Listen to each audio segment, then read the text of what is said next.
Oi, gente boa, bom dia. Olha, coisa boa que você já está conosco aqui no YouTube. Você poderia compartilhar, chamar seus amigos, juventude, acorda aí essa galera, pastores mais velhos, pastores jovens, de qualquer lugar. Nós estamos aqui com um trio brutal, menino. Filma eles aí para mim, dá um close aí para você ver. Cada um deles, ó, que top. Quem vai puxar aqui? Olha lá. A sustância ali. Depois eles vão comentar aí. Ó. Vão comentar, cada um vai falar do outro. É boa, boa, boa. Pastor Yuri aqui, que você viu por último, barbudão, não é? Eles mesmo apresentam. Oitava aí, adolescente. Oitava em sua vida, mestre. Pastor Yuri, fala aí. Vamos falar um pouquinho de oitava e minha vida, né? Primeiro eu vim fazer o seminário aqui em Belo Horizonte, aqui no Nicodemos, nosso seminário de Noel Nicodemos Zeller. Vim em 2004, pastor, e conheci a oitava igreja. E aí, galera? Eu estava com 18 anos. Aí eu fiz a prova com 17, com 18 eu entrei no seminário e vim à oitava. Mas no primeiro momento eu não me envolvi com a oitava. Acabei me envolvendo com outras igrejas, mas no terceiro ano do seminário eu finquei, final do segundo ano do seminário, finquei as estacas aqui. Já tinha arrumado a namorada? Quase, quase. Boa, boa. Foi um GECOI, uma célula de jovens que eu fui e conheci a Ana Esther, com quem eu me casei, minha esposa. Ela é da oitava desde pequenininha, desde bebê. E aqui eu fui trabalhando com o GECOI, na liderança com juventude. Depois trabalhei 1 ano com o pastor Beto e fui um obreiro aqui da oitava. Voltei para Nova Friburgo, fiquei 4 anos lá e depois a oitava convidou.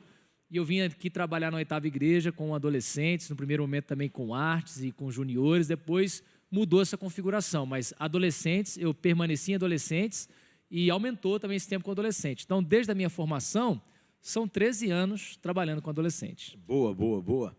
Fala aqui, Eduardo. Oitava e Eduardo. Pastor, apesar de ainda ser jovem, cheguei mais jovem aqui na oitava. Cheguei aqui na oitava com 27 anos. Me converti casado, aqui. não?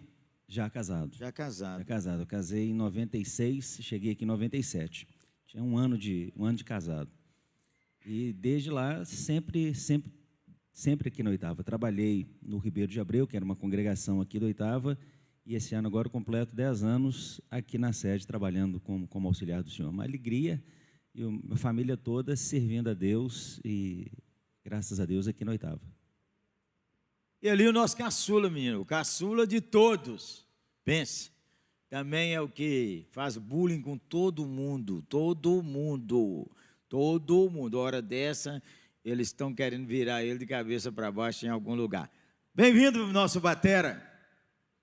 Bom dia, pastor. Bom dia, irmãos. É um privilégio. Meu nome é Israel e minha história com a oitava começou na infância. Filma a calça dele ali para mim, mestre. Nós nos mudamos algumas vezes na infância por causa do trabalho do meu pai. E aos 6 anos a gente veio para BH. E dos 6 anos aos 13 anos a gente esteve na oitava. Então foi onde eu professei minha fé. É a referência que eu tenho de igreja. No intervalo da adolescência eu morei alguns anos no Rio de Janeiro. Mas a gente sempre vinha para os acampamentos, né? E foi em 2009, um ano da minha conversão. Eu estava com 15 anos e pastor Roberto, que foi o pastor que tinha feito minha profissão de fé, liderava o acampamento aqui, Geração Radical. Naquela ocasião, tinha um preletor especial que foi convidado lá de Nova Friburgo, que foi o pastor Yuri. Ele menino. pregou nesse congresso. E ali eu saí do congresso decidido a ir para o mundo. Na terça-feira à noite, e na sexta-feira de noite, eu tive um encontro com Jesus, e aí minha vida foi transformada. Ué, terça-feira você estava no mundo, mestre? Eu saí do congresso, pastor, marcando de ficar com as meninas que estavam lá. O congresso acabou na terça. Acabou na terça. Ué, mas me conta aí, de terça a sexta, como é que foi isso? Até a sexta-feira de tarde era a mesma ideia, né? Mesmo propósito, mas na sexta-feira eu tive uma experiência de conversão, assim, muito forte. Pessoal, sozinho? É uma coisa pessoal. Resumindo bem, um amigo meu tinha feito uma coisa comigo que eu achei que era uma traição, assim. E aí eu fiquei muito chateado, porque eu tinha aquela máxima, assim, né? Amigo sincero chega na voadora. Amigo a gente não pode deixar na mão. Então, eu defendia meus amigos. Esse mesmo eu já tinha entrado em briga para defender ele. E aí, quando eu fui falar com Deus, falei, pô, Deus, mas o cara fez uma trairagem comigo. Eu entendi o Espírito Santo falando assim, pois é isso que você faz toda vez que você peca. E aí, naquele momento, o Espírito Santo soprou. E aí eu fiz 3 votos. Primeiro, que eu não ia mais colar. Segundo, que eu não ia mais ficar. E o terceiro, que eu ia casar virgem, que eu estava doido para poder quebrar esse terceiro aí. E aí o Senhor abençoou, e graças a Deus os 3 eu consegui cumprir. A partir disso foi assim, o processo também de entender o chamado pastoral. E aos 17 anos eu voltei para BH, terminei o colégio lá e voltei para BH para fazer o seminário. E aí caminhei no seminário debaixo da liderança, sobretudo, do pastor Eduardo, que foi meu tutor nos 3 anos de seminário. Pastor, o pastor Simon ontem falou aqui, pregando de manhã, que o sacerdote não pode ter a veste rasgada, mas é a marca do Israel, né? Menino, A fala. veste rasgada. Fala. Não pode rasgar. Posso rasgar? Eu já ele comprei. está rasgado. rasgado. Já comprei rasgado. Ele pode rasgar. Comprar rasgada. É. Ô, Yuri, aqui tem pais e mães e pastores. Fala aí sobre chamado pastoral, juventude tomando lugares estratégicos. Bom, isso é muito importante, porque quando um adolescente fala que tem um chamado pastoral, muitos pais, e às vezes até a liderança não acredita, acha que é um fogo de acampamento, algo do tipo, né? Eu tenho na minha experiência, com 13 anos de idade eu me converti, com 14 anos de idade eu queria ser pastor. Estava claro isso para mim, eu queria servir a Deus. E a minha igreja foi fundamental para que eu pudesse desenvolver os meus dons e, de fato, ver crescendo em mim esse desejo de servir a Deus. Então, naquela época, eu não entendi muito bem o que o meu pastor estava fazendo. Porque eu falei com o meu pastor que eu queria ser pastor. Eu tinha 14 anos de idade. E parece que não tinha me dado assim muita moral, sabe? Ele, tá bom. Só que ele começou a me envolver, depois eu percebi isso, ele começou a me envolver nas lideranças da igreja. Pronto. Então você vai trabalhar aqui com adolescentes, me estimulou na época lá a fazer parte da diretoria da UPA. Então eu fui parte da diretoria da UPA e foi dando espaço. À medida que a gente tinha um evangelismo no hospital, que a gente saía toda sexta-feira, e a gente enchia uma Kombi de adolescentes, naquela época podia fazer isso, hoje já não dá, né? Enchia uma Kombi de adolescentes e ia para o hospital evangelizar. Então a gente saía orando pelos doentes, entregando folheto, eram uns livretinhos bem feitos, orava, a gente viu muitos milagres, gente sendo curada, convertida, tudo na fase da adolescência. E a outra coisa que minha igreja fazia, meu pastor permitiu fazer, era pregar na igreja. Pegar num dos cultos? Então domingo pela manhã eu preguei várias vezes. Com 14 anos? Com 15 anos de idade. Com 15 anos. A partir de 15 anos de idade eu pregava na igreja. Então isso foi muito importante, porque foi abrindo espaço para a gente. Nós tínhamos uma vigília que ele entregava na nossa mão. Então a gente ia fazer culto de adolescentes e jovens, naquela época não podia fazer no templo, você só podia fazer no salão social, porque o culto de adolescentes parecia que era um negócio assim, não muito santo, sabe? Então eu tinha que fazer lá. E a gente organizava tudo, era a gente que via preletor, a gente que pensava no teatro, a gente que chamava quem ia participar, e o pastor chegava lá para ver se estava tranquilo. Você era diferente, mas não tão diferente assim. Então, eu lembro que uma vez, e a gente estava naquela busca muito grande, pastor, do poder do Espírito, de ser visitado por Deus, e crescendo na igreja presbiteriana, aquelas resistências fortes, e os presbíteros se reuniram com os pastores para que o pastor pudesse dar uma chamada na gente, uma travada. Porque a gente estava orando demais, toda hora a gente estava na igreja orando, fazendo encontros de oração. Vamos terça-feira à noite, vamos na casa de fulano de tal para poder orar. Essa era a nossa busca incessante. E os presbíteros acharam que a gente estava orando demais e isso estava... afetando a cuca. Estava deixando a gente meio doidinho, né? E foi muito legal, porque o pastor naquela época disse assim, eu não vou fazer nada, sabe por quê? Esses meninos são os únicos que eu estou vendo orar, ganhar gente para Jesus, evangelizar, correr atrás de... Eles estão aqui na igreja o tempo todo. Enquanto estiverem dando fruto, eu vou deixar eles irem adiante. Então, isso foi muito importante. O pastor que nos apoiou, então, quando o pastor apoia o trabalho com juventude, com adolescência, deixa os seus adolescentes fazerem. Fizemos algumas coisas erradas, fizemos no sentido de passar do limite ou alguma coisa precisou de um ajuste, precisou. Mas ele ia trabalhando com a gente. E como que isso foi importante para a gente desenvolver o nosso dom, ter experiência com Deus, a igreja crescer. E nesse ano foi tão impactante o trabalho com juventude, adolescentes lá, que nós éramos uma igreja de 100 e poucos membros. Em um ano, a igreja ganhou 100 novos membros. Aleluia! Então, foi uma coisa assim... Que coisa linda! Impressionante. Impressionante.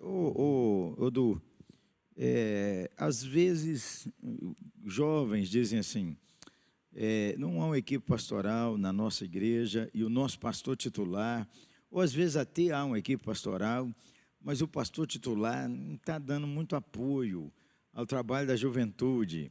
Vocês três são pastores que transitam em muitos lugares, têm muitos relacionamentos, talvez já ouviram até esse choro, esse choro que pode não ser mimimi, pode ser uma realidade.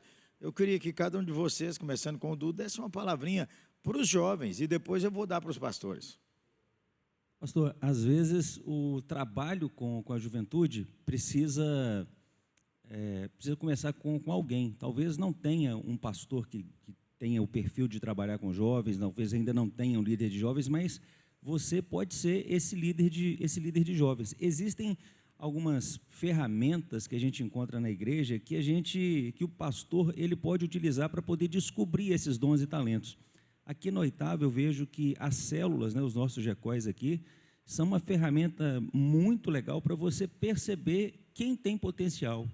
E aí eu creio que eu tenho falado, pastor, com alguns conselhos de igreja sobre essa ferramenta, sobre a importância do conselho, prestar atenção em quem são os líderes que fazem as células multiplicar, que cuidam daquelas pessoas que vão estar na igreja. Então, existe uma facilidade muito grande de se descobrir essas pessoas, porque eles aparecem o tempo todo, Deus levanta gente o tempo todo. Talvez os olhos das pessoas não estejam no lugar errado, porque eles não têm o desejo, assim, a intenção de encontrar essas pessoas. Mas se você tiver essa intenção, eu creio que se você der uma função de liderança, mas numa célula em que ele vai ter que fazer vários trabalhos diferentes, você vai encontrar ali aquela pessoa que lidera. Liderar é influenciar. Se o jovem está numa posição de liderança e ele não influencia ninguém, ele não está liderando. Então, você precisa descobrir quem é aquele jovem que influencia e aí você começa a fazer um discipulado com ele. Eu acho que essa é uma excelente ferramenta e você descobre joias preciosas. Inclusive, gente que você, olhando assim, você não imaginaria que seria. E Deus te mostra ali, pelos frutos do trabalho dele, que pode investir naquela pessoa. Aí um toque aí, Israel. Pastor, eu pensei em duas coisas. A primeira delas é que, como o pastor Lucinho falou ontem, a gente vê a ponta do iceberg, mas tem toda uma estrutura por baixo disso, né? Então, quando a gente fala de trabalho com juventude, não é incomum as pessoas pensarem, aliás, os jovens também pensarem em congresso, em conferência, em coisas assim que tem decoração, que tem iluminação, uma estrutura maior, né?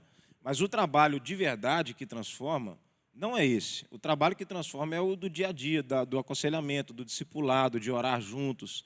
Então, o trabalho que você pode fazer na sua escola, com seus amigos, o trabalho de vocês se reunirem para orar. As coisas mais relevantes da fé, elas são naturais, elas não são forçadas. Então, uma reunião de oração, por menor que seja, ou menor que pareça, de duas pessoas, por exemplo, essa semana mesmo eu me dispus a fazer um propósito com um cara que está sofrendo, de orar junto com ele todos os dias. São coisas simples que ninguém vai ver, mas que de fato vão fazer assim, avançar o trabalho, né? Essas muitas coisas um dia vão resultar num congresso, vão resultar numa conferência, porque já vai ter uma estrutura por detrás disso. Então não se desanime porque você não teve a conferência que você queria, mas você tem ali os seus amigos que você pode juntar para ler a Bíblia, para orar, mesmo que seja algo informal. E a segunda coisa é de ter o cuidado de sempre honrar a liderança. Por ter sido pastoreado aqui na Oitava por quase toda a equipe pastoral, digo quase toda porque alguns entraram mais ou menos junto comigo, mas o pastor Tiago Torres, por exemplo, que estava aqui no violão e cantando, ele se tornou pastor depois de mim, mas ele foi meu líder de célula. Então, eu aprendi a entender que nós precisamos honrar os nossos pastores e líderes, né? Talvez a resistência que o pastor esteja tendo não é nem com o desejo de fazer algo, mas com a sua postura. Se a postura vem do jovem arrogante, soberbo, então dificilmente o pastor vai dar espaço para esse jovem, né? Mas se vem com humildade, se traz para o pastor dizendo, pastor, eu tenho desejo de crescer, eu tenho desejo de evangelizar, Como eu posso fazer isso? Então, se ele se submete à liderança do pastor ou dos líderes dele de juventude, eu creio que ele vai não só ganhar espaço, como vai ganhar instrução de quem já passou por esse caminho e que vai poder, de fato, ajudá-lo a fazer algo que seja eficaz. Fala aí, Yuri. Bom, eu entendo que se esse pastor de jovens, o líder de jovens, chegar perto do seu pastor, abrir o seu coração e falar o que ele pensa em fazer, deseja fazer, o que está ardendo no coração dele, ele tem grande chance de ter apoio, sim. Muitas vezes tem barreiras que elas precisam ser rompidas a partir de uma conversa. Às vezes a gente está esperando, juventude está esperando o aval para fazer. A gente está esperando o convite, isso foi falado aqui também já no CPL, a gente está esperando falar assim, poxa, você poderia fazer isso. O cargo. O cargo, e não precisa disso. Na verdade, a maioria das lideranças começam, a gente vê nos nossos próprios adolescentes, eles começam a liderar, eles começam a criar grupos de oração, de estudo da palavra, e parece que hoje já está chegando e a gente está pensando assim, poxa, está aqui um menino pronto, uma menina cheia de talentos para a gente poder investir. Certo. Aqui a gente tem essa busca intencional, porque a gente quer ver o adolescente que já pode participar. Outra coisa, aí já é parte talvez do pastor titular, diz que acha que eles são muito novos para poder fazer. E não existe isso, pelo contrário. Quando a gente olha para a palavra de Deus, e se algum adolescente ou jovem se sente assim, eu sou muito novo, vai na Bíblia e você vai ver. Vários homens de Deus foram chamados na sua adolescência.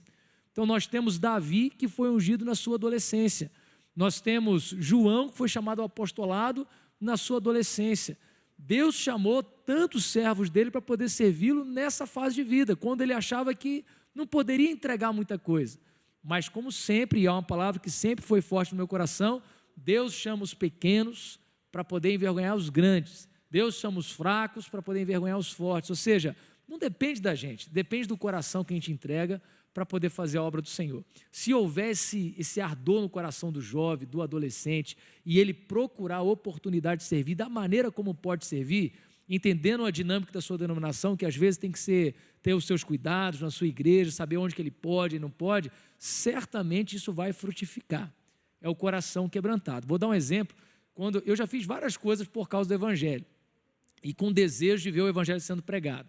Então eu fiz teatro, não significa que eu tenha sido bom nisso, mas eu fiz o teatro. Eu fiz street dance. Eu fiz street dance, então a gente ia para uma cidade, dancei, pastor. Não vou mostrar não. Brutal.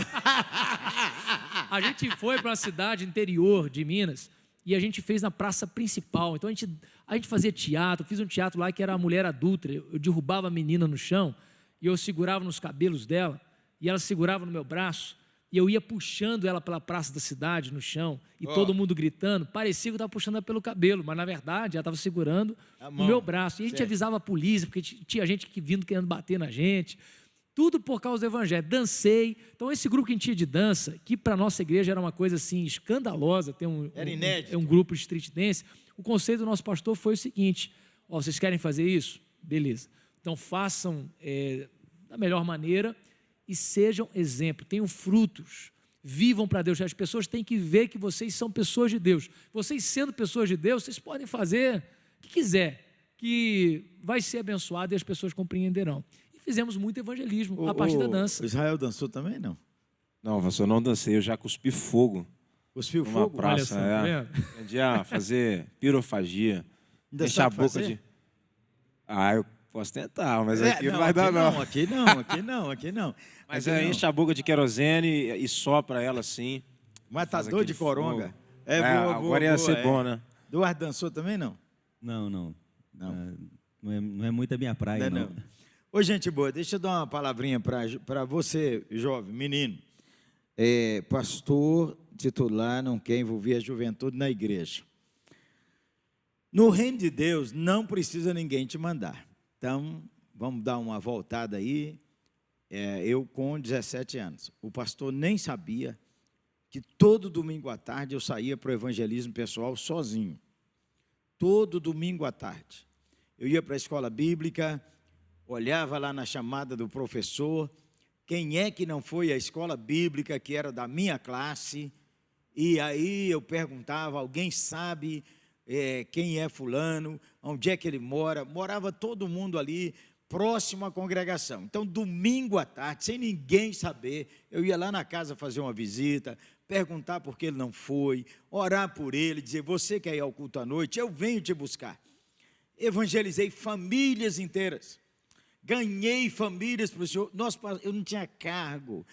O pastor nem sabia o que estava acontecendo. Talvez o que precisa no seu coração é o que os nossos pastores já falaram assim, aquela paixão pelo Evangelho. Pastor, para fazer coisa errada, ninguém pede permissão, né? Então, vai pedir para pregar? Vai pedir permissão para orar? Vai e ora, você falou prega. legal aí, ó. O cara, para aprontar, não pede permissão. Agora, se me der uma chance, me der... Às vezes você não quer servir, você quer um microfone. Aí é diferente, gente boa. Então, olha, claro... E hoje quer a foto com o microfone, a foto tem que ser boa, né? Para colocar no Instagram. Olha, por exemplo, eu tinha aí 17 anos, foi quando eu reconciliei com o senhor. Fui para o seminário com 18, quase 19. Agora, de 17 aos 18, por exemplo, domingo à tarde, eu trabalhava a semana inteira, estudava à noite, morava com meus tios, mas do sábado à tarde, domingo à tarde, olha, eu já fui para o hospital sozinho, sem ninguém. A turma nossa, lá da nossa congregação, fazia outras coisas. Geralmente, jovem quer fazer dentro do templo, para fora do templo, tem muita coisa para fazer. A outra coisa, deixa eu dar uma palavrinha com o pastor. O pastor Yuri mencionou aqui que os pastores o pastor titular, quando a gente fala o pastor titular, pode ser um pastor só, pode ser vários pastores. Às vezes eles têm assim, você falou da pressão do conselho, da pressão da diretoria, essa meninada também, do mesmo jeito que eles estão lá na praça, também estão aprontando, tá no Instagram, agora então, se a gente dá uma olhada, a menina que quer orar e declara as bênçãos do Senhor, o Instagram dela está quase pelada, é brutal. Dá uma palavrinha sobre isso aí, vocês aí, ó. Pastor, esse conflito existe, é parte da fase da adolescência, da juventude, tem vários tipos de conflitos. Tem gente que deseja ardentemente servir ao Senhor, mas luta contra esses pecados que são naturais. Cada fase da vida tem os seus pecados peculiares, né? Mas a dificuldade nessa área, na área sexual, na área da sensualidade, o desejo de aparecer, isso acompanha a pessoa a vida inteira, né? O que a gente precisa ter Tá pelado brutal o pastor, hein, no Instagram dele.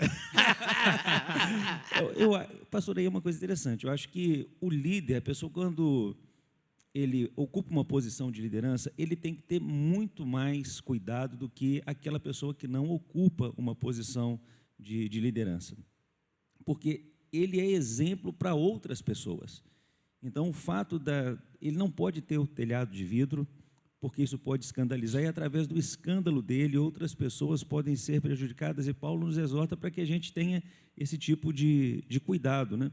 E eu acho que é sempre bom. Então, a pessoa pode pensar assim, mas não é ruim, então eu não vou assumir posição de liderança porque eu não quero ser modelo para ninguém. Não, é pelo contrário. O fato de você ter essa posição, isso ajuda você a ficar mais firme. O fato de você ter sobre você responsabilidade sobre a vida de outras pessoas, isso ajuda você a permanecer mais firme, a permanecer mais santo. Eu creio que, pelo menos assim, na minha vida e com quem eu converso, eu percebo isso de maneira clara. Agora, não adianta você querer trabalhar com juventude, por exemplo, e você imaginar que você vai estar trabalhando com anjos. As estatísticas estão aí para poder falar sobre a questão da pornografia, consumo da pornografia masculina, feminina, problema com aquelas relações à sexualidade, homossexualidade, lesbianismo, bissexualidade. Essas coisas estão no meio da juventude e precisam ser tratadas. Você não pode querer que alguém que está começando a carreira esteja igual quem já está completando a carreira. Então, eu chamo vocês também aqui, eu quero dizer para vocês, estou falando com você, jovem, você, menino, menina, com todas as lutas que você tem, há uma janela aberta para você servir. Eu me lembro, eu comecei sozinho, fui em alguma casa, aí tinha uma avó de uma menina doente, ela disse, você não quer ir lá orar comigo com vovó? Fomos, eu e a menina. Depois os rapazes não vinham, depois 2, 3 meninas me perguntavam assim, você vai sair domingo de tarde? Vou. Nós podemos ir com você? Claro. Então, o que quero dizer é o seguinte, O pastor não está sabendo de nada disso, gente boa. Naqueles dias, o pastor só sabia que na escola dominical, do domingo seguinte, tinha jovens novos. E os que não vieram, depois que ele foi saber que a gente estava fazendo isso, aí ele falou comigo: Jeremias, você podia ser o professor dessa classe. Ó, fala, Israel. O pastor tinha cabeça boa também, né? De ver um potencial e não de se sentir enciumado que o adolescente estava conseguindo, entre aspas, trazer mais jovens. Aliás, quem traz jovem é jovem, né? Então, o potencial está mesmo no liderado, no leigo, né? Pastor, sobre essa questão da inconstância, às vezes tratar a menina que está com o Instagram com uma foto esquisita não é tão complicado. Às vezes é mais complicado ter que tratar a menina que tem uma mãe que a foto está mais esquisita que a dela. Então, a falta de... Peraí. Ei, dona, Aí chega aí, pegou, dona, hein? chega aí, dona. Chega aí, madame, você é a mãe da menina. Meu Deus do céu. Arrocha ela aí, ó. Chama elas todas, eu quero elas todas aí na minha frente. Todinhas. Veste primeiro. Beleza? Mas é uma palavra boa. Continua, Israel. A gente tem lidado com isso, né? Falta de referência de pai e mãe. Então, oramos para que os pais, e a gente tem tentado fazer um trabalho com os pais também, de chamá-los e de alertá-los sobre essas questões. A outra questão, pastor, a gente não pode ter muito medo de falar, porque é delicado falar para uma menina que a foto está estranha? É. A gente tem jeito de fazer isso. Então, por exemplo, na rede de adolescentes, nós temos mulheres, nossas esposas, por exemplo, que estão com a gente. Então, determinados assuntos, eu não trato, eu peço para e tratar. Se a Ana estiver perto, eu peço para a Ana tratar. Então, a gente tem sabedoria, mas não pode ter muito medo. E também, assim, alguns adolescentes, a gente tem alguns, a gente até brinca, são mais inconstantes, no sentido de, são tão intensos para fazer a obra, então vem, passa a tarde na igreja, faz decoração, mas também são intensos. Aí, o menino pegou um pouco de corpo, então ele está se achando muito forte, e aí ele tira uma foto parecendo mais forte, e aí você tem que conversar. Então, Jesus falou que a gente... Forte. Eu gostei de dizer parecendo. Parecendo. Não tá bem, não, né? Eu sempre... um filtro lá, né? Eu sempre fui magrinho, então, na minha adolescência, quando dava para tirar uma foto parecendo mais forte, eu tirava. Aí mudava o ângulo e tal, e a pessoa falava assim: pô, mas você parecia forte na foto. Nem eu, tão magrinho assim, mas coisas da adolescência, né? E a gente também, Jesus falou que ele é a videira, nós os ramos. Ele tem que ir podando, né? Para a gente dar fruto. Então, tem adolescentes que vão precisar de podas quase que semanalmente, né? Então, nós temos... Aí não é nem tesourinho, aí é facão, Zé. Pois é, vai ter que ser com jeito.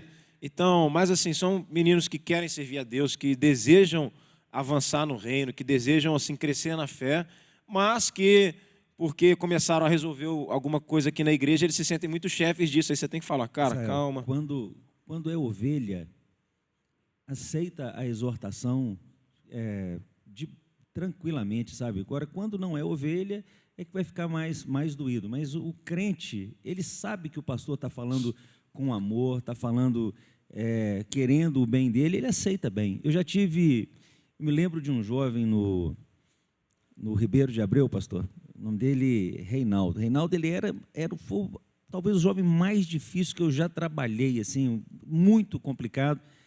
Mas eu via que ele era crente na hora que eu exortava, porque eu ia aumentando o tom, porque ele ia precisando ser exortado várias vezes.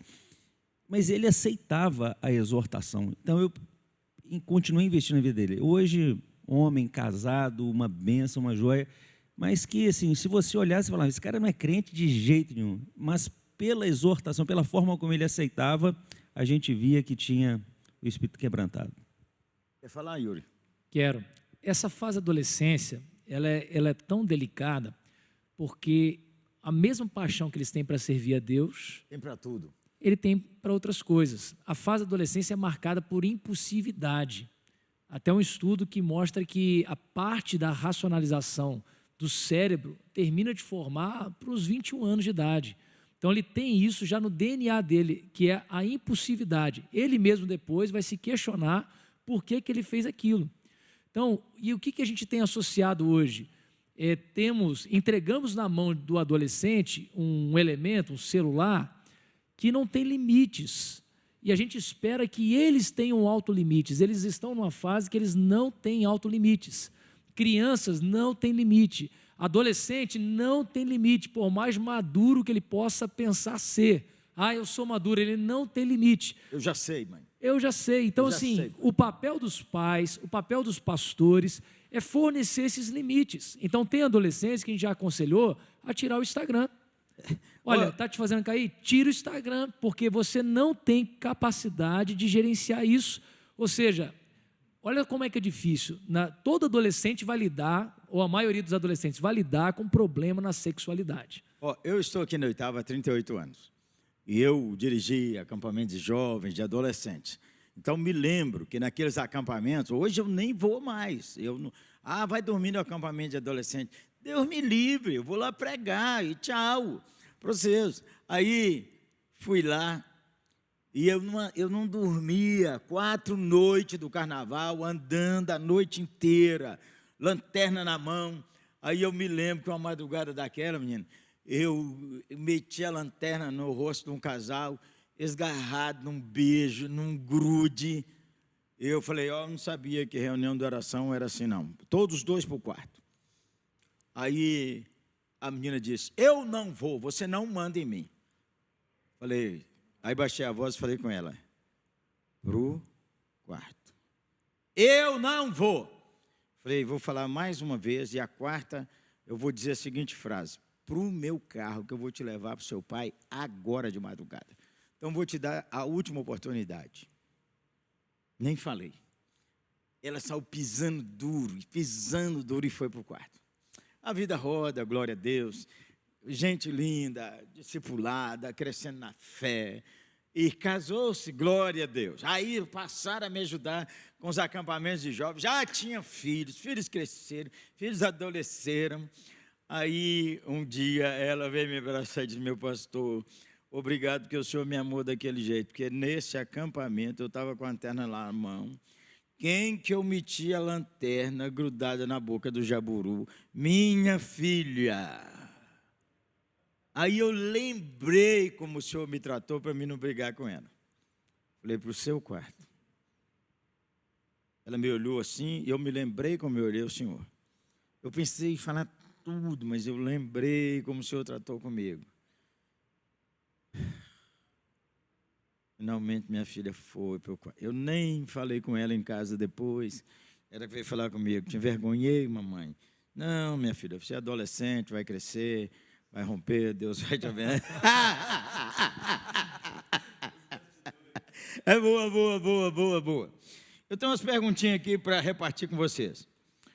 Quando o jovem é o único cristão da família, como é que ele ganha a sua família para Jesus? Bom, eu posso dar uma palavra sobre isso. Meu pai, ele se converteu quando eu tinha 15 anos de idade. Cresci, minha mãe sempre foi presbiteriana, mas meu pai não. Meu pai era espírita, tinha muita resistência a se converter ao evangelho. Foi várias vezes à igreja com a minha mãe, desde que eu era criança. E o que eu busquei ser foi, dentro de casa, uma luz de Cristo. Então, dentro de casa eu buscava o Senhor, busquei ao máximo ser o melhor filho que eu poderia ser. Então, não trazendo problema para meus pais, ajudando em casa, sendo respeitador.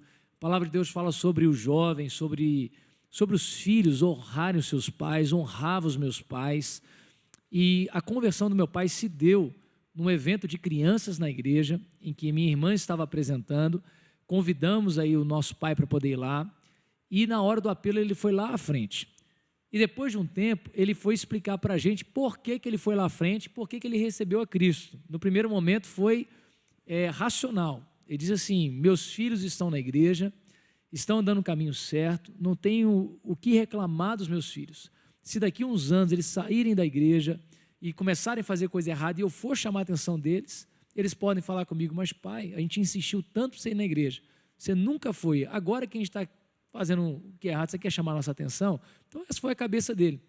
Aí ele recebeu a Cristo, então ele falou assim, como eu fui à frente e fiz um compromisso, então eu passei a participar de tudo. Então ele passou a ir à vigília, passou a ir à igreja, passou a trabalhar nas ações da igreja, E assim ele acabou se convertendo de verdade, ouvindo a palavra de Deus, semana após semana, reunião após reunião, ele foi alcançado pelo poder de Deus.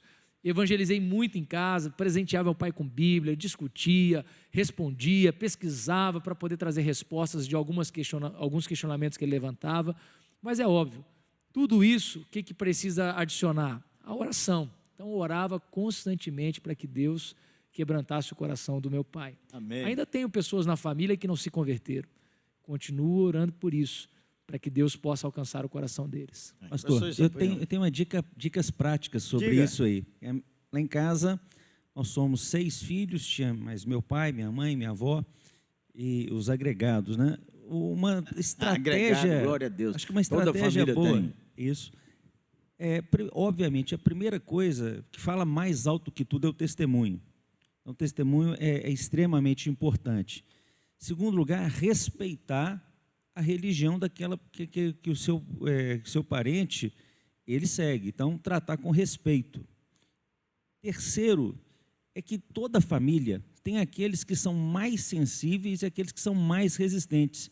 Comece a investir mais naqueles que são mais sensíveis ao Evangelho. Aí você vai ter mais uma pessoa para poder orar com você, jejuar com você e vai alcançando os outros. Então, tem gente que quer alcançar o mais difícil primeiro. Aí passa anos e anos e anos tentando alcançar o mais difícil, sendo que o mais fácil está ali berrando para ele e ele não está dando atenção. Israel, essa é para você. Eu tenho chamado pastoral, mas tenho 12 anos. Mas meus pais não deixam. O que fazer? Pastor, primeiro que com 12 anos a caminhada é longa, né? Então, pode ser por vários motivos que os pais não deixam. Um deles, os pais não serem crentes. Então, O outro, o cara ser preguiçoso, o cara não estuda, cara. pois é, aos 12 anos, é necessário, como o pastor Yuri disse aqui, que você tenha uma caminhada na igreja de conhecer o trabalho na igreja em vários níveis. Então, ser liderado, se envolver em liderança. Então, você vai ter aí pelo menos 6 anos de trabalho sem receber título de seminarista, sem receber oportunidade de fazer prova para começar um seminário, porque por causa da idade, né? Então, eu tive meu chamado aos 16 anos e quando eu entendi, diferentemente da pessoa que perguntou, eu tive apoio dos meus pais. Então, eles disseram, olha, a gente está contigo, Deus te abençoe. Então, eles me autorizaram a fazer o seminário logo depois que eu terminasse o colégio. Agora, eu tenho amigos que os pais disseram, pais crentes, inclusive, olha, filho, eu quero que você faça uma outra faculdade primeiro. Aliás, na época, um dos pastores que eu conversei, quando eu entendi o chamado, me deu esse conselho, mas eu acabei não seguindo. Meus pais me deram o aval para não seguir. E não me arrependi de não ter feito outro curso. Mas disseram para o filho, olha, nós queremos que você faça primeiro uma faculdade, que você tenha um outro emprego, e então você faça o seminário. Bom, se o apoio dos pais vier nesse sentido, honre os seus pais. Na adolescência, a gente tem a ideia de que 1 ano, 2, 3 anos vão fazer muita diferença na nossa vida, e se a gente não resolver agora, então vai ter um problemaço, vai atrasar o projeto que Deus tem para nós, e não é verdade. Aliás, o pastor Theo falou ontem aqui, né, que se ele pudesse dar um conselho para si mesmo, ele diria, até os 30 anos se preocupa só em estudar e em criar raízes, em preparação. Então, se o conselho dos seus pais for este, siga o conselho dos pais. Ah, mas meus pais não são crentes e se opõem ao fato de eu ser pastor. Pode acontecer também. Você vai ter que tomar uma decisão diante de Deus e diante deles, né? Andar com Deus é uma decisão pessoal. Então, acabamos de falar aqui sobre pessoas que recebem a Cristo numa família que ainda não conhece o Senhor Jesus. Essa decisão de servir a Cristo deve ser tomada em qualquer idade. A decisão de ir para um seminário só pode ser tomada por um adulto. Então, espere o tempo certo, honrando os seus pais, mas tome sua decisão e caminhe debaixo da liderança da igreja. Ô, gente boa, deixa eu lhe falar. Provérbios 21. O coração do rei está nas mãos do Senhor, e ele, segundo o seu querer, o inclina. Seja o melhor filho para os seus pais, ele sendo crente ou não crente. Segundo, 12 anos você tem que estudar muito. Seja bom aluno, ajude em casa, arrume sua cama, não enche, cara. Segundo, sirva na igreja com tudo que puder. Olha, eu preciso de um cara, e esteja atento, cara, esteja atento na igreja. Sabe por quê? Às vezes, o cara não está atento. Você está vendo, assim, que o pastor está olhando, assim, e você nem sempre percebe. O cara tem que estar ligado. Às vezes, seu pastor está olhando um negócio, você pula na enchente, você vai na frente, você chega nele, você percebe que às vezes ele está querendo uma coisa. Há muita gente que quer assim, está na liderança, mas ele não saca o que o pastor dele está precisando, está querendo ali na hora. Outra coisa, tem uma senhora idosa na igreja, adolescentada, pelo amor de Deus, tem tanta gente na igreja, às vezes você está vendo, a pessoa está meio perdida, chega lá, posso ajudar, posso servir, como é que eu vou fazer? Alguma coisa caiu de um adulto, pega, cara. Pastor, nessa fase de entender o chamado pastoral, uma das coisas que eu vi acontecendo assim é que eu tinha uma disposição natural de receber as pessoas na igreja. Então, não era comum eu chegar na igreja e ficar olhando se tinha visitante, principalmente se fosse jovem. Então, depois eu tive, quando eu trabalhei na mocidade com o pastor Eduardo, vários testemunhos de gente que chegou na igreja e eu percebi, fui lá, acolhi, e algo simples de, oi, tudo bem, como é que você está? E aí levei para conhecer, olha, fulano mora perto da sua casa, então conversa com ele aqui. Nada demais. No entanto, uma maneira de servir ao Senhor, numa necessidade real que toda a igreja tem, que é o acolhimento, né? Então a gente aqui na Oitava tem isso como uma máxima, tem o Ministério de Integração, tem treinamento, tem uma estrutura toda, mas que não substitui a igreja que ama o cara que está chegando. Então, a integração pode fazer o melhor trabalho possível. Se a pessoa que senta do lado do visitante se preocupa em pegar o telefone e mandar uma mensagem, é um acolhimento que não tem como substituir, que não tem acolhimento melhor do que esse. Então, isso você pode fazer. E se você ama em coisas que são aparentemente pequenas, né, mas que fazem toda a diferença. Amém. Olha, nosso tempo correu brutalmente. Eu tenho aqui umas 11 perguntas, algumas são para mim direto. Mas olha, uma martelada assim, para cada. Eu faço uma pergunta, cada um entra para valer, tá bom? Como um jovem pode ser útil na igreja? Pense na Oitava e pense numa igreja pequena também, considerada pequena. Se colocar à disposição para tudo, como o senhor falou. Percebendo uma área que não está sendo feita e que ele pode fazer. Percebendo um problema, ele age para resolver. Então, o copo de água está vazio, ele vai lá e pega outro copo d'água. Caiu água no chão, ele pega um papel no banheiro e seca o chão sem precisar de uma autorização ou de chamar alguém. O que tiver na mão dele, ele faz. Ô, gente boa, a Oitava nem sempre foi assim. A Oitava, a gente tinha que montar todo o culto de jovem, aquele tanto de fio, montar a bateria, mas assim, o cara estava pronto a ajudar. A segunda coisa, eu sou pastor há 38 anos. Muitas vezes eu queria fazer visita, os presbíteros não podiam, os adultos não podiam. Eu ligava para os pais dizendo o seguinte: seu menino, pode sair para fazer visita comigo? Eu dizia, pode. Olha, várias vezes eu visitei com gente de 14, 15, 16, 17, 18 anos, levava 2, ensinava ele, ó, o versículo que você leu hoje, não li nada, então lê aí o versículo tal, você vai ler lá na casa, você vai fazer uma oração, e fala, pastor, pelo amor de Deus, oração, Zé, Pai nosso que está no céu, santificado, faça uma oração. Então você pode ser útil, meu pastor, potencial e as ferramentas estão na sua mão, que é isso, cara?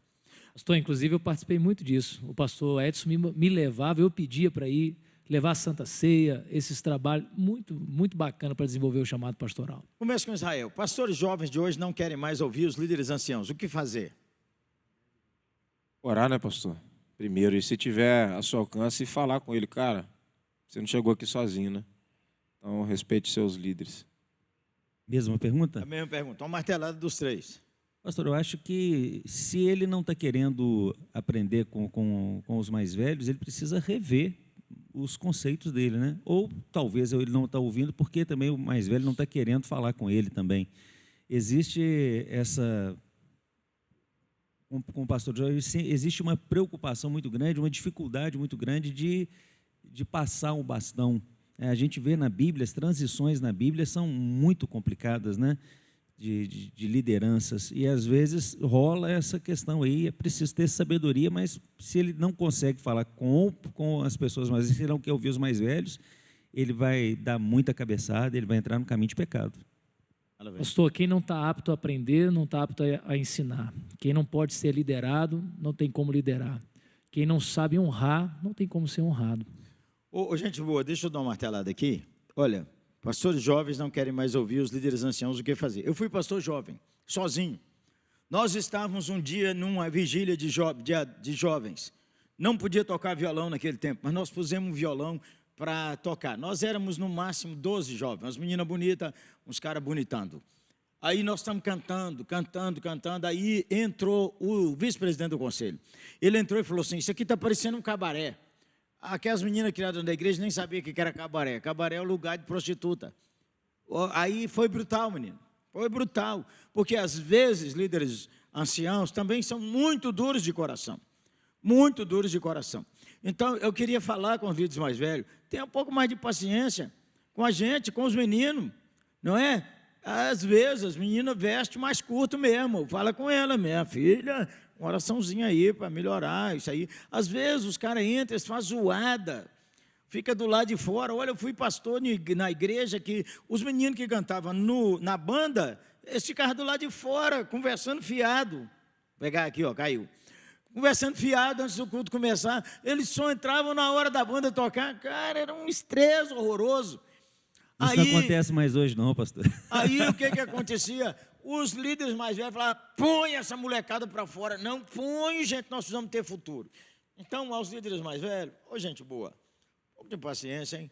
Os pastores mais jovens, às vezes, a gente fica numa tensão que é, a gente quer segurar a juventude, a gente quer honrar os pais, pô, mas de vez em quando os pais arrocham demais. Espera aí. Vamos embora mais uma. Minha igreja não tem jovens. Como iniciar esse movimento? Começa com o Yuri. Evangelização. Evangelização. Vá atrás deles, eles estão na rua. E uma boa estratégia é a célula, pastor. Células são fantásticas. Às vezes ele não vem na igreja, mas ele vai na casa do amigo. Deixa eu dar uma dica aqui. Às vezes o pastor seu não quer célula aí, certo? Como é que ele faz? Faz um grupo de oração. Beleza. Faz um grupo de oração. Nós não tínhamos célula na oitava. Nosso pastor Wilson, no começo, era contra isso. Eu falei com ele, pastor, eu posso juntar uma turma para orar lá em casa? Ele disse, meu filho, você! Então, eu comecei toda sexta-feira um grupo que eu chamei o grupo do discipulado. Esse grupo começou com 4, com 5, nós chegamos a 12, depois eu tive que ter 2 grupos, e por causa desse grupo, meu ministério ampliou o Brasil, porque houve uma conferência em Belo Horizonte, em 1989, que chamaram o nosso pastor para pregar sobre discipulado. Ele falou, não entendo nada disso, o cara que entende disso aqui é meu auxiliar, o Jeremias. Leva ele para pregar. Eu falei, pastor, não pode, é um congresso nacional, quem tem que ir sou meu filho, me obedeça, vai pregar.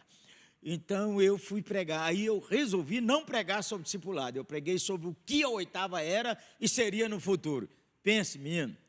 Virou uma confusão naquele lugar. Mas isso é outro dia. Vamos embora. Pastor deu uma martelada. Tatuagem jovem crente é pedra de tropeço? A martelada jamais. Tem alguma aí, mestre? Não tem nenhuma tatuagem. Não sou contra a tatuagem. Acho tatuagem bonito, mas eu não tenho vontade nenhuma de fazer. Pelo menos por enquanto. Tatuagem, em nenhum momento na Bíblia você vai ver como um pecado. Você tem uma questão muito mais forte, cultural, que hoje já tem mudado muito. Quase que o normal agora é ter, né? Então, a tatuagem pode ser pecado, dependendo da tatuagem que você faz, né? E o aconselhamento que a gente dá para adolescentes, especialmente, é cuidado, porque o que você desenha hoje pode ser que você ache muito feio daqui 5, 10 anos. Então, a criança, o que você quer fazer? Quero fazer o Bob Esponja, né? Aí ele depois cresce, fica com vergonha da tatuagem que fez, mas não é pedra de tropeço. Fala, varão, você tem tatuagem? Não tem tatuagem, pastor. Sua filha tem? Sua mulher tem? Não, ninguém lá em casa tem. Eu já tive muito preconceito com tatuagem, mas eu acho que por entender errado, interpretar errado alguns textos da Bíblia. Mas aqui na oitava, principalmente com o Bruno, né, na equipe, a gente eu fui mudando a minha visão, não vejo hoje nenhum tipo de problema. Eu penso que existem 2 cuidados que a pessoa precisa ter. Primeiro é o que ela vai tatuar e por que ela está tatuando. Acho que se ela tiver esses 2 cuidados... Boa. Israel. Eu tenho... Mostra aí, velho. Puxa lá, menino. Puxa lá, o braço do homem. Aí não vou tirar a blusa dele, não. Isso aqui parece um carimbo. Só aí. Tem uma outra aqui também. Mostrou direito, não, ué. Parece um carimbo. Demorado, ó. Ele quer mostrar um muque, ó. O mucão aí, ó. Aê, menino. Tem uma outra aqui nesse braço e tem uma aqui também. A Del tem, não? Aonde? Vem cá, vem cá, vem cá, vem cá. Adelque Do Adelque é dessas que a gente tem vergonha brutal, depois. Menino. Adelque aqui é nosso pastor em Betim. Mostra aí, Adelque. Agora, mostra aí. A do Adelque é esse exemplo de que depois tem vergonha de ter feito. Isso aí é o quê, mestre? Melhor não falar sobre isso. É melhor não falar. Nós vamos desenhar outra Pastor. coisa aí em cima. Heloísa tem? Vem cá, Heloísa, vem cá, Heloísa. Heloísa é nosso pastor, o brutal, menino.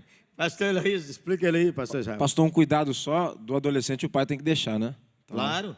Aqui, dá uma martelada, mestre. Ô pastor, eu acho que tatuagem é o que o pastor Eduardo falou, né? Depende o que você vai fazer e por que você vai fazer. Não é pecado, desde que você tatue alguma coisa que traga glória ao Senhor Jesus. As pessoas vão ver e elas vão pensar por que você fez isso, né? Agora, se você tatuar uma coisa que vai contra o que Deus ensina, aí eu penso sim que é de se pensar, mesmo porque aquele que não é crente hoje, ele pode se converter amanhã e ele pode amanhã, com Cristo, ter grande vergonha daquilo que ele fez, né? Lá atrás. Se o teu braço te faz pecar, arranca-o, né? Tô brincando. Boa, Faz uma boa, outra boa. em cima, né, pastor? Mais bonita e maior. Ô, gente boa, tatuagem é usos e costumes.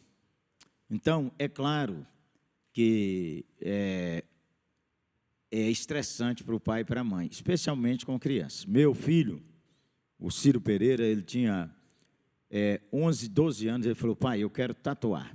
Eu falei, nem conversa comigo sobre isso, nem conversa.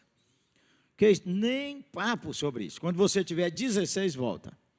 Quando ele fez 16 anos, ele não esqueceu, ele falou, pai, eu quero tatuar. Eu falei, se vira, só escolhe uma coisa assim. Não quero que tatua nome de namorada, não quero que tatua nada assim que depois esse treco não sai. Não, pai, eu queria tatuar uma palavra hebraica. Pode fazer o que quiser. Falou, pai, mas e depois o que a igreja vai falar? O filho do pastor tatuava não tem nada com a igreja, tem com o meu filho, que é você. Por que eu não deixei com 12 anos? Porque quando o menino tatua com 12 anos, é o pai que tatuou. Ele não consegue matar no peito. Com 16 anos, ensina ele a matar no peito. Então, tem pai que não está aguentando, menina de 13 anos tatuando, menina de 14 anos. Dá um tempo, deixa ficar mais velho. Outra coisa, eu já sei o que eu faço. Não sabe, a gente só sabe o que faz quando está pagando as contas da gente. Então, peraí, entendeu? Aí, por exemplo, tem várias tatuagens, tem algumas que elas chocam as pessoas. É mais o seguinte, há irmãos nossos que tatuaram o rosto inteiro. Eu acho legal? Não acho. Há pessoas que tatuaram o corpo inteiro. Eu acho legal? Não acho. Agora, entra no uso e costume. Beleza? Bom, nosso tempo está acabando aí, mestre? Não, vamos romper mais uns 5 minutos. Tem um assunto que seria importante a gente tratar aqui, que é sobre algumas coisas que a gente tem feito aqui na oitava, junto com a juventude, os adolescentes e jovens, e eu, Yuri e Israel, a gente tem conversado sobre a gente começar uma mentoria auxiliando os pastores e líderes de jovens de outras igrejas, de forma que a gente possa compartilhar com eles, ensiná-los. Isso é uma coisa interessante que está acontecendo. A gente quer abrir um espaço no sábado, uma vez por mês, para a gente poder estar encontrando agora de forma virtual com essas pessoas, para que tanta coisa bonita que a gente vê acontecer aqui na oitava, que a gente possa ver isso sendo multiplicado, a gente servir aqui mesmo de inspiração para que outras juventudes sejam impulsionadas. Amém. Pastor, e aproveitando, chamar os irmãos que estão participando com a gente, daqui a pouco a gente vai ter um outro bloco, uma conversa entre eu, pastor Yuri e pastor Eduardo, exatamente para falar sobre questões práticas de trabalho com juventude, dentre elas essa da mentoria. Então, fica ligado com a gente. Se seu líder não tiver acordado, você acorda ele, chama ele para participar com a gente aqui. Oi, gente boa. Nós estamos terminando aí, temos 5 minutos. Yuri, dá uma palavrinha nesse bloco para encerrar. Sua palavra, sua despedida e seu convite para a próxima rodada. Bom, ser da oitava igreja é uma bênção de verdade.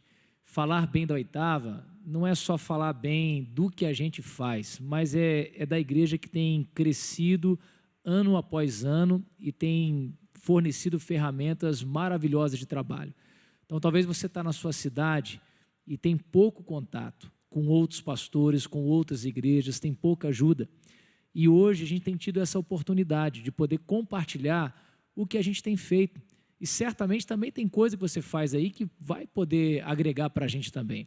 Então, essa mentoria que a gente deseja fazer é para que haja esse crescimento mútuo. Então, esteja com a gente na próxima rodada, a gente vai falar como que são os nossos trabalhos. Tudo começa de um ponto menor, talvez você está falando assim, minha igreja é muito pequena. Comece com o que você tem na mão, e o Senhor certamente vai fazer prosperar o seu trabalho. O Du já falou? Não, uma palavra, despedida, e depois também Israel, para Pastor, voltar comigo. Trabalhar com jovens é um privilégio enorme, porque o jovem tem sonhos, ele tem paixão, ele tem tempo, ele tem disposição. Eu acho que você precisa descobrir uma forma de mobilizar. Talvez a coisa mais importante que o jovem precisa é que alguém aponte um caminho e sonhe junto com ele, ele compra essas ideias. Você fala com os jovens, vão ganhar essa cidade para Jesus. Ele quer comprar aquele sonho, ele quer ganhar aquela cidade inteira para Jesus. Talvez isso seja a coisa mais apaixonante para poder trabalhar com juventude. Pastor, sobre jovens, uma frase que está no meu coração, até o senhor quem disse, ganhar uma pessoa é muito difícil, ganhar uma pessoa para Cristo é muito difícil, mas perder é muito fácil. Então, se você está aí com algum jovem na sua igreja ou com alguns jovens que estão dando trabalho, peça ao Senhor para te dar paciência e amor por eles, porque é muito fácil perder, mas o desafio nosso é ganhar. O desafio nosso é transformar o mundo e transformar para Cristo. Para perder é fácil, você fecha a porta da igreja e tranca a gente aqui dentro e o mundo lá fora, mas Jesus mandou a gente avançar para fora do mundo, então a gente tem que estar preocupado em ganhar, pastor. Amém. Ô, gente boa, aqui nós queremos agradecer assim com paixão, o conselho da nossa igreja, os presbíteros da nossa igreja. O conselho da nossa igreja aqui, gente, o conselho da nossa igreja tem uma frase: a única coisa que é proibido aqui é pensar em pecar. O resto tem uma boa ideia e tem um bom argumento. Isso é uma coisa assim que vem nessa caminhada aqui com a igreja. E o pastor Israel falou que perder é fácil. Eu lembrei de um fato, de que uma vez um grupo de pessoas, a Oitava ainda era uma igreja com menos de 400 membros, e nós estávamos no outro bairro, e um grupo misturou jovens com os pais, com o povo todo da família, e adolescentes, e eles começaram a falar contra a minha vida, e falaram, quase todo lugar que eu ia, eles estavam falando contra a minha vida, que eu era exigente demais, que eu era autoritário demais, que eu estava mandando demais, e que eu estava exigindo demais da igreja, e que parecia que eu era o único daquela igreja. Aí endoidei mesmo. Aí preguei um sermão no domingo, e falei com os diáconos, nós só tínhamos uma porta. Eu falei, abre bem essa porta. Os diáconos prontamente abriu. Eu falei, a porta está aberta. Você não quer ficar aqui, em vez de conversar fiado, a porta está aberta. Se manda! Quer que eu repita? Se manda! Aí acabou aquele culto, aquela tensão, a igreja ficou assim, muito tensa comigo, né? Porque era um menino da família, os pais queriam ficar, mas o menino estava enchendo. Você sabe como é que é a igreja. Foi embora todo mundo, eu fiquei lá na frente esperando quem fosse lá falar comigo. Alguns foram falar, sabe como é que é, pastor? É assim mesmo, cara firme, igual o senhor é que põe essa igreja no eixo. Foi embora todo mundo, toda a vida eu tive esses presbíteros na Oitava, toda a vida, os presbíteros do coração. Eles não têm medo de falar comigo nada, seja positivo, seja uma chamada de atenção. Pois foi embora todo mundo, ficou um presbítero comigo. Ele me abraçou e disse, meu pastor, tem tanta paixão pelo senhor, pelo seu ministério. É tão difícil ganhar uma alma. Mas, pastor, mandar embora é tão fácil. Eu acho, meu pastor, que hoje o senhor errou. Eu acho que o senhor não devia ter mandado embora. Falei com ele, sabedoria, varão, ora por mim, foi coisa assim, da carne, tem nada de Deus, ora por mim, eu preciso consertar isso. Aí, menino, telefonei aquela semana para todo mundo, nossa igreja, 400 pessoas. Eu sabia quase todo mundo que estava lá com a família. Liguei para todo mundo, falei, eu quero vocês no culto, no mesmo horário do culto. Aí, quando estava lá, alguns não vieram, mas a maioria veio. 90% do que estava no domingo anterior voltou. Então, eu falei com os diáconos, tranca a porta. Todo mundo que eu falei que a porta está aberta, que pode ir embora, não está. Está trancada, ninguém sai daqui. Nós somos família, família conserta a vida, família arruma a vida, família perdoa. Eu quero pedir perdão à igreja que eu falei errado. O rebanho é de Jesus Cristo, nosso Senhor, e não meu. Ô gente boa, ajuda seu pastor, perdoa ele também de vez em quando fica doidão. Vamos orar? Vamos pedir a bênção do Senhor. Tem uma turma da Irlanda assistindo aí, ó, que mandar um abraço para eles lá. Boa. Que Deus abençoe a Irlanda, coisa linda. Então nós vamos orar, vamos pedir aqui, pastor Yuri, pastor Eduardo para orar, pastor Israel já foi para a bateria, nós três vamos orar. Você, pastor Yuri, ore pelo avivamento entre os jovens. Amém. Você, santo varão, ore para Deus despertar os que são líderes de jovens e pastores de jovens. Eu vou orar pela liderança da igreja, pelo pastor titular, pelos presbíteros, pela diretoria, pelos anciãos e anciãs da igreja.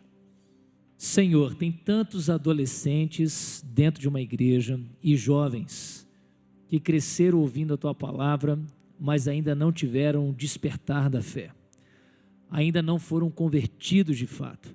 E nós oramos, Deus, por um avivamento na nossa igreja. E ao falar nossa igreja, eu falo a 8ª igreja e a igreja de cada um dos irmãos que estão acompanhando esse tempo aqui. Deus, que o Senhor visite as nossas igrejas com um avivamento no coração da juventude, de forma que haja quebrantamento, haja salvação, haja transformação de vida, e a gente veja uma geração forte se levantando para servir o Senhor. Deus, como costumamos falar e ouvir que na 8ª, que a próxima geração será ainda melhor. Amém, Queremos Senhor, ver, amém. Deus, jovens comprometidos com o Senhor. Nós cremos que o Senhor chama, nós cremos que o Senhor usa, nós cremos que o Senhor trabalha no coração deles. Então nós oramos para que aquele trabalho que a gente não pode fazer, a gente ministra a Tua palavra, a gente fala do Teu amor, a gente acompanha e pastoreia, mas aquela transformação do coração que faz com que a pessoa seja realmente uma nova criatura, só o Senhor pode fazer. Amém. E nós clamamos por isso sobre a nossa igreja, em nome de Jesus. Amém, Senhor. Senhor Jesus, eu coloco nas Tuas mãos a juventude do Brasil e quero pedir, Deus, que o Senhor possa levantar líderes dispostos, Deus, a servir de forma apaixonada o Amém, Senhor. Senhor Deus. Senhor Jesus, em cada igreja, por maior ou menor que ela seja, desperta nesse momento agora, Deus, o desejo de jovens assumirem uma postura de liderança, uma posição de liderança, ó Deus, mas também, ó Pai, que eles desejem ser influenciadores, de forma que eles possam alcançar, Deus, o ambiente em que eles estão servindo, seja no trabalho, seja na escola, mas principalmente, Deus, a partir da sua própria casa, da sua própria família. Pai amado, em nome de Jesus, homens e mulheres apaixonados pelo Senhor, Amém. com o desejo, Deus, de sonhar, Deus, assim, com muitas coisas lindas acontecendo através Amém. da vida de cada um deles. Eu peço, Pai, aquela juventude que está nesse momento agora, Amém, sem um Senhor. líder, sem um pastor de líder, sem juventude, que nesse instante, Deus, o Senhor possa encher o coração da Amém. liderança daquela igreja com o desejo de verem jovens se despertando para assumir uma posição de ganhar outros jovens e transformar, Deus, não apenas o futuro da igreja, mas o presente da igreja e a realidade daquela sociedade. Assim oro com paixão e gratidão no nome de Jesus. Amém. Senhor, eu quero agradecer porque temos gerações na igreja, gerações, crianças, juniores, adolescentes, jovens, os casais jovens. Nós temos casais com mais de 30 anos de casado, nós temos mulheres divorciadas e viúvas com 50, nós temos anciãos e anciãs com mais de 70 anos. Então nós somos uma igreja multigeracional, glória ao Teu nome. Nós agradecemos ao Senhor porque temos tido do Senhor bondade e graça para conversar entre as gerações aqui na 8ª igreja. E nós pedimos que em toda a igreja haja essa bênção profunda, porque a tocha da fé está viva e acesa de geração em geração. Quero que o Senhor dê sabedoria aos pastores titulares, aos conselhos da igreja, às diretorias da igreja, às irmãs mais velhas, aos irmãos mais velhos, para lembrar que também já fomos jovens e termos mais amor, mais paciência, mais bondade, de lembrar que nossos filhos também caminharão e amadurecerão, muitas vezes à custa de muita dor e nossas lágrimas, mas também eles saberem que jamais deixaram de ser amados. Nós oramos agora, Senhor, pelos filhos da igreja, como a menina Melissa que encontrei ontem, Senhor. E ela me disse, o Senhor pastor Jeremias, eu fui da escola dominical da 8ª até 8 anos.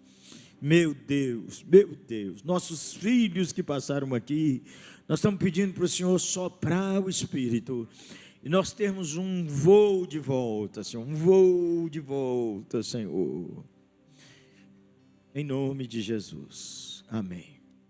Muito obrigado por estar conosco, assistir esse vídeo, e eu quero lhe pedir 2 coisas. Primeiro, dê o seu like, gostei. Segundo, compartilhe esse vídeo. Peça a seus amigos para se inscrever no canal da 8ª. Amém? É bênção para você, para os seus amigos e para nós também. Um abraço, hein?